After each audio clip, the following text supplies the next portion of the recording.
Okay. We are back with different casters now. I'm Yeah. Red, and So, with me is Captain.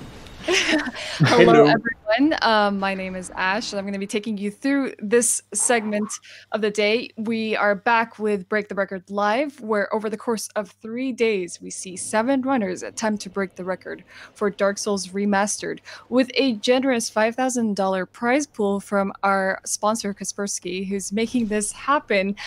We just finished off the day with our no reset runs. We've been joined with more runners and new community casters that have hopped on with us right now. I'm going to quickly introduce them so we can get back into the runs. We have Red here and Captain. If you guys would like to just say hello, we'll take it away. Hi, I'm Red. Hello, I'm Capitan, and I have no idea what I'm going to say for this commentary, but we will figure it out, probably. Oh, we'll get it done. Yeah.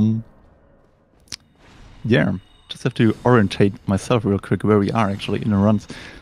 So we saw during our introduction Iron Boy sadly dying to his first attempt on Ornstein Smoke, currently on the second. That passed. And now he gets perfect Ornstein. Okay, that's classic. You know, you die to Ornstein, and then on the second attempt, now that you just lost 2 minutes, you get perfect R&D. He's getting the hammer blocks though. He's hitting the hammer with his spells. Unfortunate.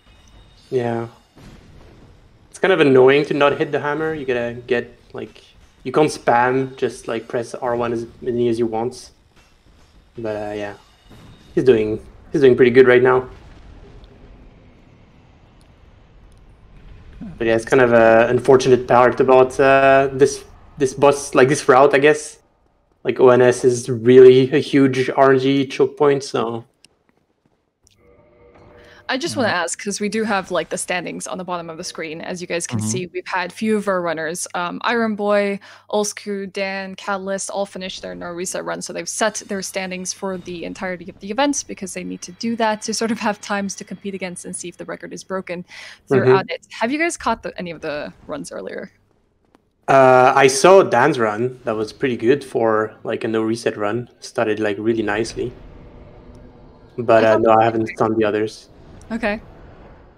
But wait, Nax has a run on the leaderboards? Nax has a standing because that was his qualifying run for the event. So at the end of the day, we will see the standings change as every runner gets a run-in through the event. So this will change once we get Nax online and Minitus. So unless Nax beats his PB on his first no reset run, he's gonna drop from first spot, I assume. Yes, exactly. Yeah, or if anyone else PBs. Unless he's actually fast enough to stay first. Yeah.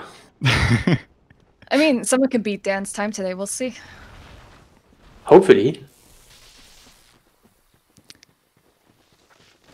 So wait, is Gentroff is in a no reset run still, right? I still haven't gotten the, let's say, go ahead on whether he is doing no reset runs or not. But that's a good question, because that's kind of what we were wondering. Like, is he sort of mandated to do no resets? And it might be from what we're looking at right now.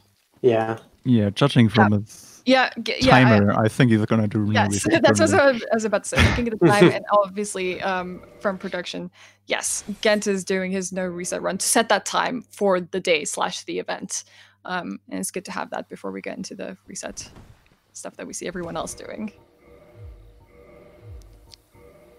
Oh, I always forget how the fire on Iron Golem is like so much far behind on the remaster.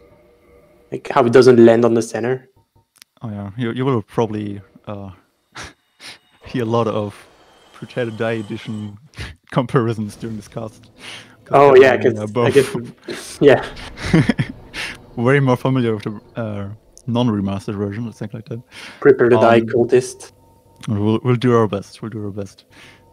I mean, I guess I ran the remaster for a bit, but I ran any percent with the BKH, and when I ran old bosses, I ran a very old route that also uses the BKH. Because back then, I think the reason we did that is because quantity usage wasn't discovered yet, and so it was very hard to get souls. And so Black Knight Halberd was the way to go. So yeah, but I did run Crapple Mage back on the original when it was the fastest route, but it was like so different from what it is in the remaster. Is there? Yeah, Is there? Do you want to focus on Gentov's run since he is doing his no reset, or would you like to take a look at any of the other runners, how they're doing? Yeah, we can go on Ghent, I guess, since he also just arrived, so we can take a look. Our Argentinian prodigy. Can you tell me about Gentov as a runner? So Gentov was mainly an 80% runner. I think he switched all bosses just for the event. But in 80%, I believe, before the new 80% route, that was like 8 minutes faster, was found. I think he has a third place on the 80% leaderboard, so he's definitely a decent runner. Question is how well the transition to all bosses is going for him. Oof, he's not getting the best of luck with the Painting Guardians. No, he wasn't. He even tried to do Namu Raptors, which is a faster way of getting through it, and he didn't get it completed.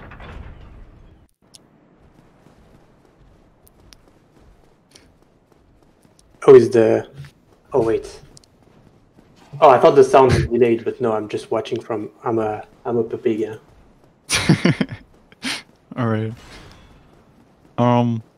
Gentov is currently in a pretty much a walking simulator scene with longer ones. Now he has Silver Arter skip in his splits, but apparently he doesn't do that and just walks around instead. Yeah, right. It says curious change.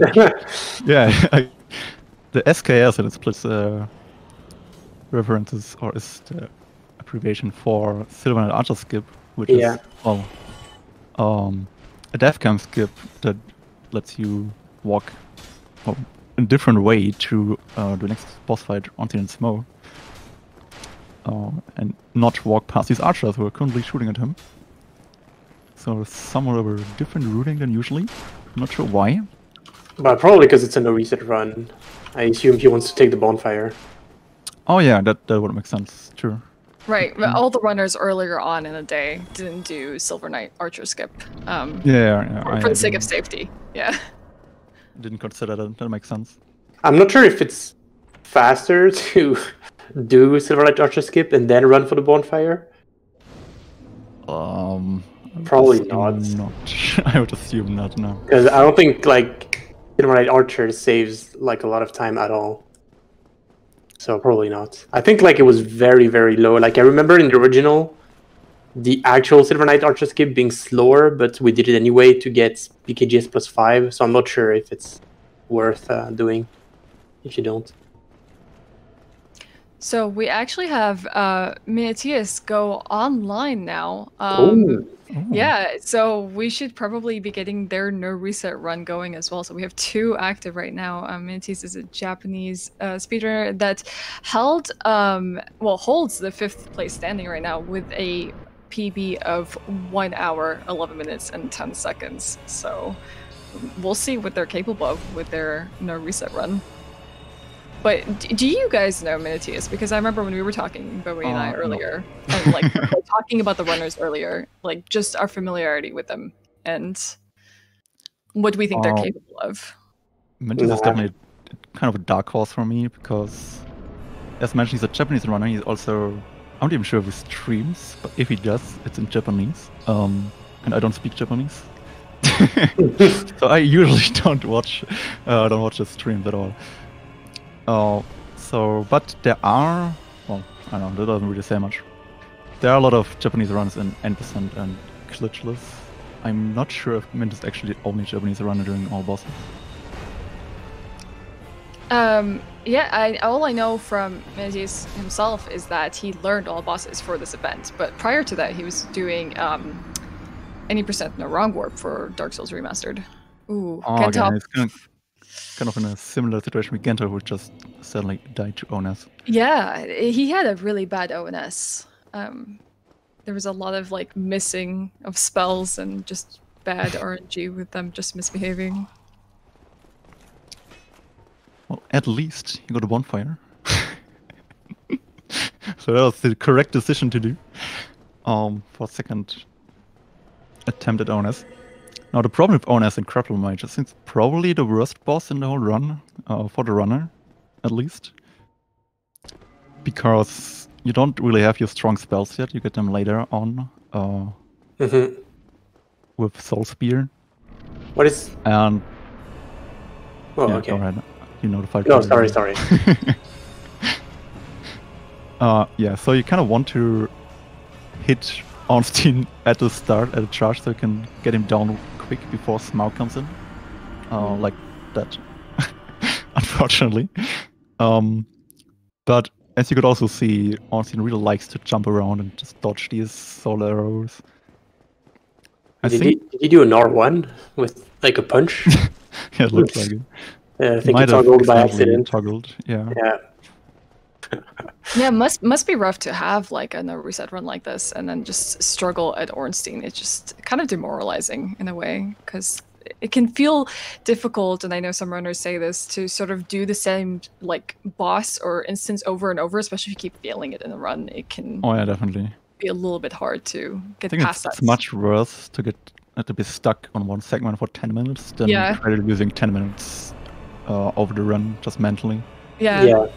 Because at least you have the mentality that maybe you may be like save time elsewhere. You just won't feel as bad as like a segment being atrocious. You just keep going, but to get stuck is not easy. He's a bunny Ornstein again.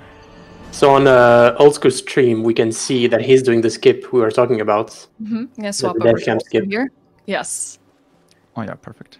So basically, the giant blacksmith has a shortcut that you can open afterward. And with the death cam skip, we go through that shortcut because when you're in death cam, some like doors and items, they don't load, and so here he can just run through the door, and get there. And so that's the Silver Knight Archer skip. The problem of that for no reset runs is that you don't have the ONS bonfire, so that's why I guess people didn't do it at the start. But now that the grind is on, he's definitely gonna go for it. Yeah, you definitely don't want to get a bonfire for honest if you're going for a record, and it's after all beat the record live. Oh, I see. That's why it feels like that. Let's look at Olsku's gold for Iron Golem. Did he get a gold? Yeah, he did. He did. So according to the stats, he's 10 seconds behind his PB. Got a gold at Golem. You mean ahead of PB? Yes, ahead of PB, sorry. That was a 0.2 second goal from what I see in the stats. Oh, that's very good. Oh, rip. Okay, very good Ornstein. I mean, you can get like perfect. Basically, perfect Ornstein is when you can just cast all your spells without ever waiting. And he almost got that here, so that was pretty good.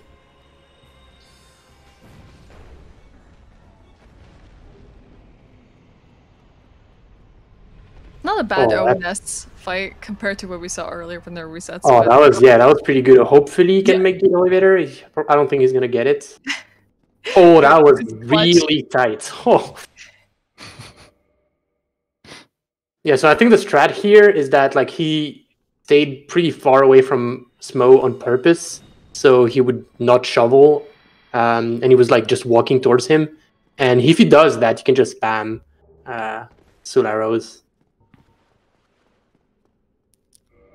Yeah, now we see him killing himself with the fall damage to get teleported to the bonfire he didn't actually take earlier, because that's just a thing Dark Unlondo does. Yeah, for some reason it's hard-coded that if you die in Dark Unlondo, like, doesn't matter what your last bonfire is, it's gonna teleport you back to this bonfire. Yeah, that's why he suicides there. If like no one really understands why would you just kind of kill yourself rather than sit at the bonfire right after Guinevere. And also, he doesn't care about the souls because, as you just saw, he popped like 7 million souls or something. So that's a quantity usage that has been explained probably already. Yeah, Duck actually went over it, but you're more than welcome to talk about it a little bit more, because I think that's one of the strengths of Dark Souls Remastered, right? The duping that's possible. It's incredibly useful. Like, if we had that in the original, that would also change quite a lot of things. But basically, because they added like quality of life changes in the remaster, and one of them is being able to use multiple souls at once from your inventory. In the old, like in the original, you have to use them one by one and watch the animation every time. And basically, quantity prompts like that are glitched in the original as well, but we don't have a quantity prompt when we pop a soul from our inventory, so we can't do glitches with it. But in the remaster, you can. So you can just pop a soul at the beginning of the run and like already have maximum like levels. Like on short categories, like in any percent, you basically level up like once, I think, because you just do it at the start and you already have like so many souls. You don't even need to level up anymore. And in this category, all bosses, and you know, you and Red can like answer this. There's like 2 level ups, and just like how early on in the run are you pretty much like end game stats? Well, right now already for Old School, I think he already got his final level up here, because he got like 97 int or something, right? Yes. I'm not sure about the exact level ups anymore. I should probably get the spreadsheet. I do actually have them here. It's 97 int, 32 endurance, and 23 attunement. Yeah, that's final level ups for sure. Other than that, it's just a matter of buying a few key items that you need for the rest of the run. But after this point, souls are not as necessary as they used to be. Yeah. Like you buy Crest of the Artorias, Bastard Sword, which is important later on. And it's actually very nice for the remaster, because in the remaster you don't have a convenient way to dupe consumables like the Homeward Bone, which warps you back and lets you keep your souls, which also could just used. So you can just use the Dark Sign, which you can use unlimited times to warp back to bonfires, and you don't have to worry about souls because you don't need them anymore.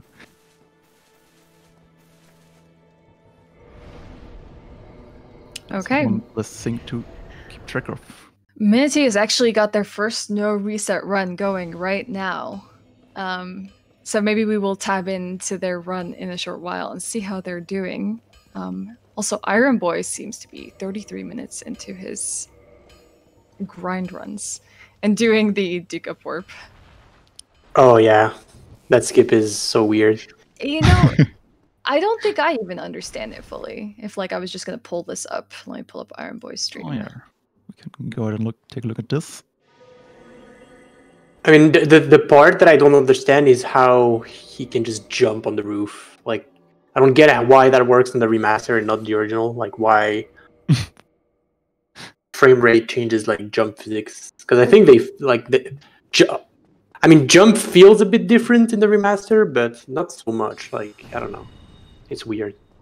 How does this setup of the Duke Upwarp really work? Like, it's just a matter of sort of landing on that. Is it similar to like, let's say, the elevator after Valley of Drake and the Upwarp elevators? Does this work the same way in terms of like restoring a position and taking the elevator up in one frame?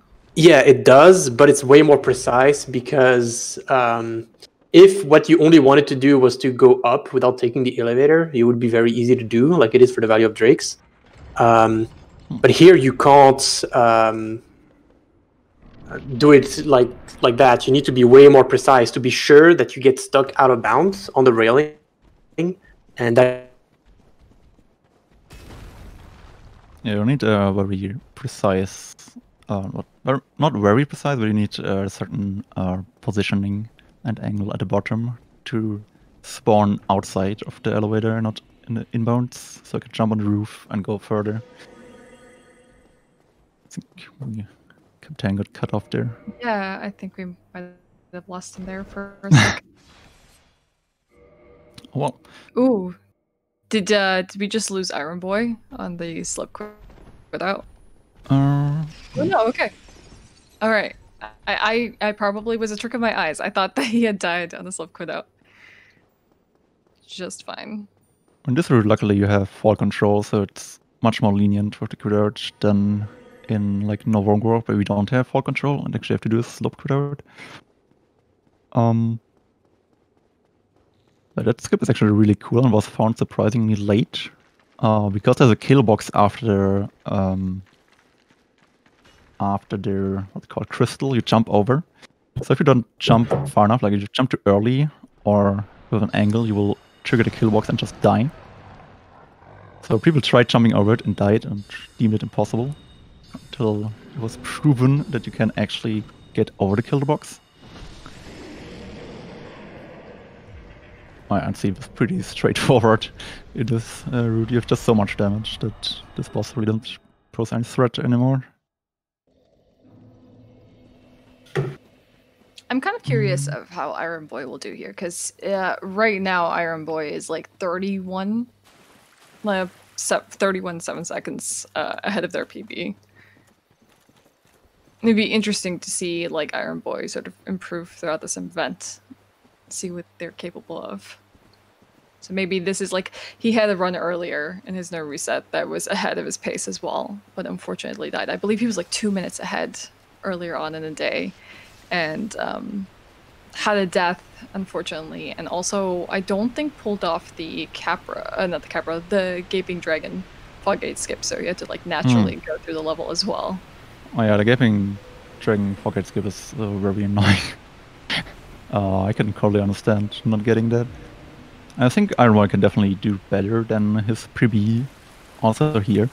I don't watch Iron Boy because he streams in Russian. Basically the same problem as Minicius. I don't speak the language he streams in. But he has been a runner for some years already before the remaster release on Paradise Edition.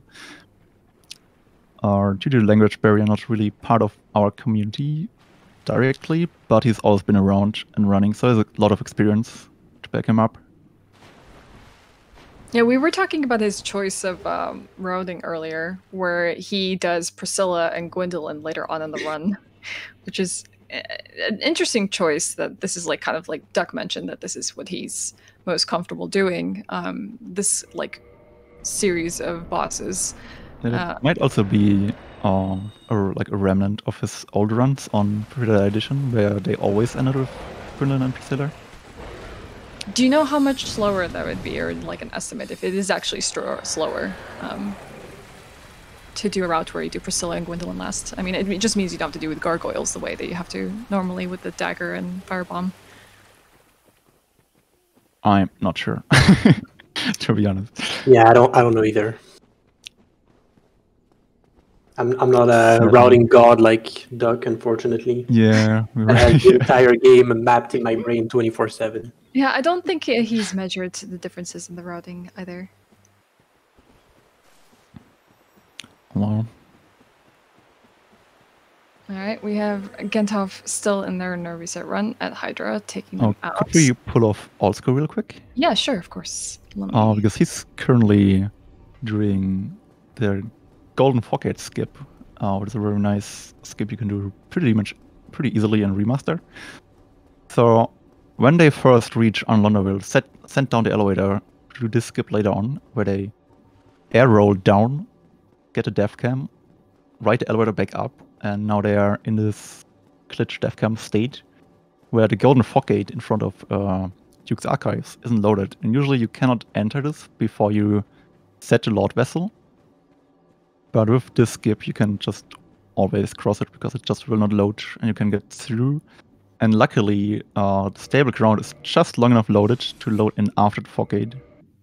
Like he would fall down immediately there if you walked further because the ground just isn't loaded anymore. But there's just enough ground loaded to load in after the Foggate.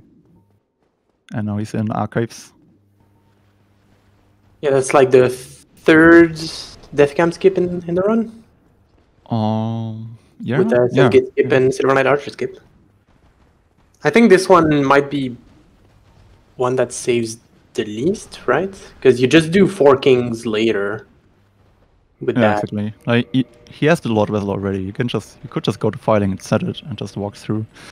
So this really doesn't save too much time as it might look because it's so crazy. If you never saw it before.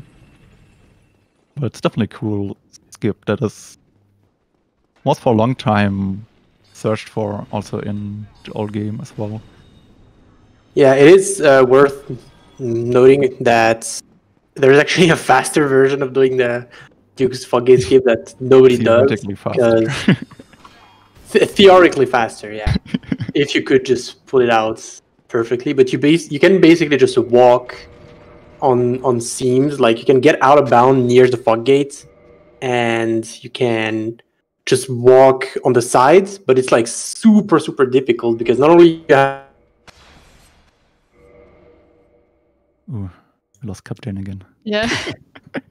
It'll happen. It's okay. We can pick it up from there. Where was he? God damn it. Well, it's. I think we were like explaining a lot of the things that we were talking about earlier in this segment. Alright, I think I was talking about the other version of Golden Fog Gate skip actually. Yes. Okay. Right. So you can, with a precise jump, you can land on the wall on the side of the path to Duke Archives, and it's a pixel wide wall, so it's exactly 1 pixel wide, and you can just barely walk on it. But if you go a little bit to the left or a little bit to the right, you will fall down. And if you fall down inwards, you don't have enough time to crit out to prevent yourself from falling down again. And it's really precise, really hard to see because there's a lot of textures, just like stones and bushes and trees that are there in the way of your camera. So theoretically it would be faster, but there's just no way. Oh, I shouldn't say no way, but there's a very limited chance that anyone will ever practice it enough to actually be able to do it faster than the current version of the skip. Doesn't justify the amount of time that you need to. Yeah, you would have to spend a lot of hours into practicing it over and over again to be able to do it smoothly. I will say that there's some that are very worth it, that have like a high skill cap to sort of like learn, and then some that are just not worth it even if discovered. Yeah, definitely. If you look at old school, not old school, Iron Boy again for a bit. Yeah. He's currently doing what we call Gaulless Calamite. Also very cool, fairly new, I think like 2 years old, finding. You figure basically out that with Great Magic Shield, you can perfectly block 100% of the damage of Calamite's prep attack. And then there are also some spots in the arena where you don't get hit. So kind of block his attacks, or rather, he flies in, you shoot him twice with Soul Spear, block his attack, go to a spot where you don't get hit, recast it, and kill him again. And there you see the confirmation that Calamity is actually dead, he just got a Calamity ring. So that boss counts officially as beaten. And saves quite a lot of time. I think it was like mentioned earlier that it's like a small like little twitch that Calamito does so that you know that he's like dead and you can like warp out of the arena. But he also managed to grab another gold on the Guardian and Artorias split. 16 seconds. And is 1 minute and 3 seconds ahead of his PB now. So it's looking like a pretty good paced run so far. Yeah, definitely, looking very good. Like Calamite went alright. He's on his way to Manus. Hopefully we'll get one king as as you see the segment with a question mark. Oh yeah, we'll get to that when we dare. Because Manus is, I guess, after Honest, probably the hardest fight in run. Because he's just has a lot of magic resistance, so it's gonna be a more concerning boss fight again. But if he gets past Manus and gets the Gaping Dragon Foggate skip, yeah, we'll have to see that. On a good pace, yeah. Right. Because I missed that segment in his reset run on whether like had he like failed the out of bounds sequence for that and had to go through it naturally, or he's just not comfortable with it. I don't know. But you might know since you watch Iron Boy in his runs. I do not know actually. Okay. So while let's say Iron Boy is gonna tackle Menace, we'll pay attention to that fight. I think after that we'll want to swap over to Minitius, see how he's doing with his first reset run of the day. And it's interesting because it doesn't seem like there's splits going on here for like he doesn't have anything that he's running up against, it seems. Yeah, apparently cleared a split for the event, which could make sense. Kind of, getting your no reset run time at the start as splits always being green might be a mental thing as well. Yeah. That's actually a really nice like sentiment to just be like with the no reset run it's hard have to have the bad things happen to you and just keep trucking on. But yeah, Iron Boy takes out Menace. Looks like a clean fight, other than just not the most favorable RNG. He looks a little bit stressed, but kind of happy that he got through that segment. He got a And gold. He got a gold. Is that a 1? That's the 1. Oh, so wait, that's a gold buy. Yeah, that's a 1.8 second gold. Yeah. All right. Yeah, so he's ahead by 1 minute and 7 seconds now. Go Iron Boy.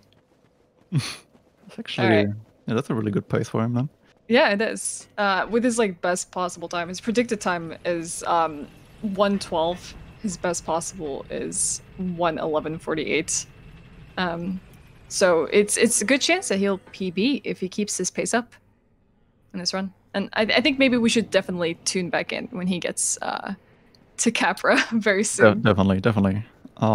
But I guess we can switch to the no reset run currently going on now. Yeah, Minitius. That's what we'll take a look at how he's doing in his run.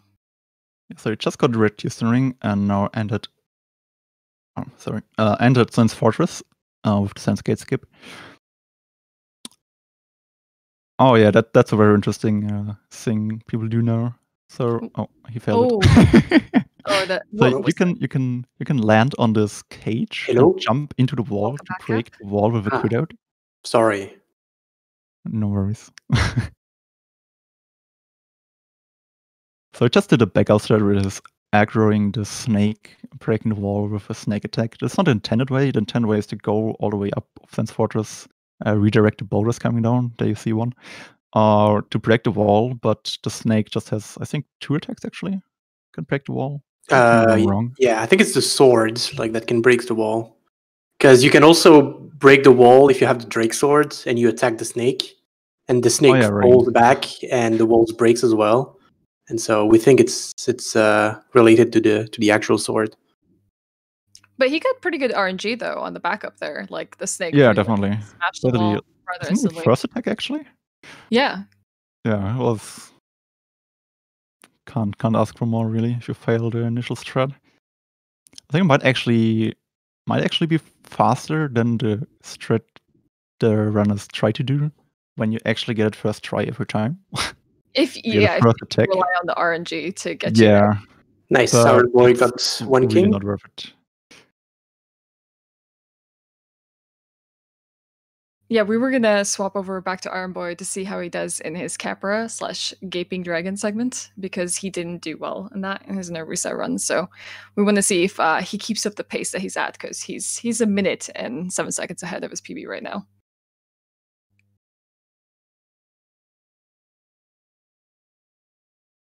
What do you think of the pace of Minitius right now? How is he looking? I think he's on pace for no reset run. It's actually decent pace. I think we're looking at a. Did he die on the cargo segment or something? If he did, I did not catch it. Because it seems from what I'm looking at, because we don't have splits to kind of compare them to, so yeah, he seems to be. Well, he died to Taurus. Oh, okay, that would make sense, I guess. We're looking at 60-minute elevator. Oh, so Iron Boy is going for the out of bound. All right, let's swap over to Iron Boy. He's performing the out of bounds right now. Oh, unfortunate. Didn't get the boost over. Did he do the rollover versus the health boost? No, he tried to jump. Yeah, like that. Okay. Is it any different or any faster? It's just about consistency. I think it's just consistency, yeah. Because the jump can be kind of annoying. But he's going to do heals here. Yeah, there you go. Like, you get a massive boost from the heals if you do it properly. Well done on making it into the arena. So here what he does is he actually watches Capra's knees on the animation when he dies. And when the knees hit the floor, he presses yes to quit out. And what happens is the floor is still unstable, but the boss is considered dead, so he gets teleported back up out of bound instead of being down. So if you miss that in this route, it's actually quite a big time loss because you can't do the out of bounds for Gaping Dragon anymore. All right, let's see if he actually gets it this time. Oh, where is he going?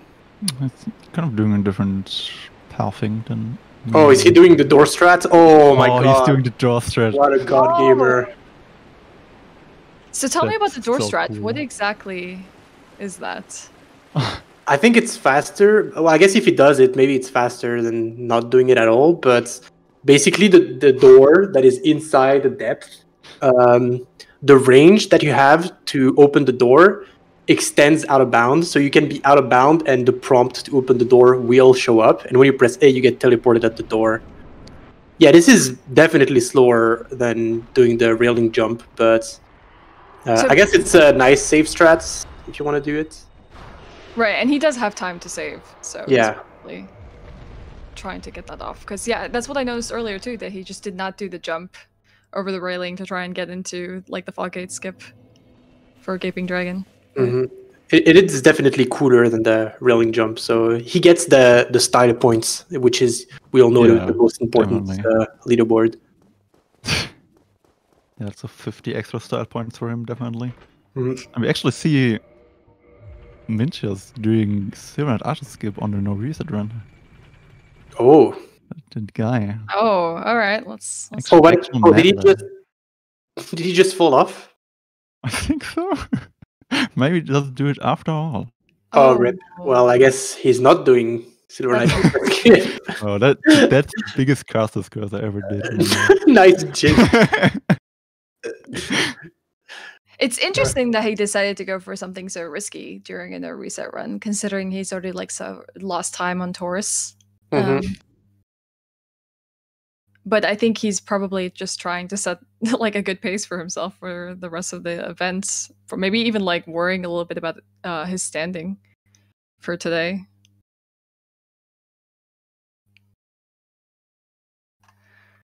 But you know what? This actually might be a fantastic time to break away for a quick break, a 3-minute ad break. So we'd like you guys to stay tuned from home. We'll be back to watch these no reset runs and reset runs play out. But before we break away, I just wanted to thank Kaspersky for making this prize pool possible for Break the Record Live event by making 5,000 possible for our runners to compete against. And if you look at the bottom of the screen, you'll be able to see the different standings of the runners. And throughout the course of the day, you will see where they will lie as we get runners come in at different hours of the day. And yeah, so thank you so much, Kaspersky, for the prize pool, and Twitch for making this event possible. We're going to break away.